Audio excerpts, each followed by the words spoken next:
ఒక సాదా సీదా పోరి ఉంది, ఆ పోరికి ఒక దిల్లు ఉంది.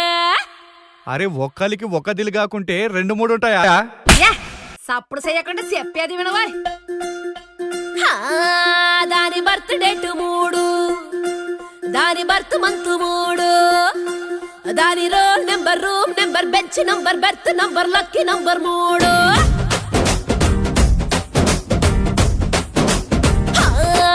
దాని వేకప్ టైం 3, దాని లంచ్ టైం 3, దాని సెల్ నెంబర్, ఇల్లు నెంబర్, నేమ్లోని అక్షరాలు టోటల్ వేస్తే 3. ఒక్క సీస కుక్క మూత, ఒక్క సినిమా కుక్క పేరు, ఒక్క సీత కుక్క రాముడు. అరే ఇష్టలీల ఆడలేని లవ్ స్టోరీ నడుపుతాంది కళ్ళ ముందు చూడు చూడు. ఒక పారు ముగ్గురు దేవదాసు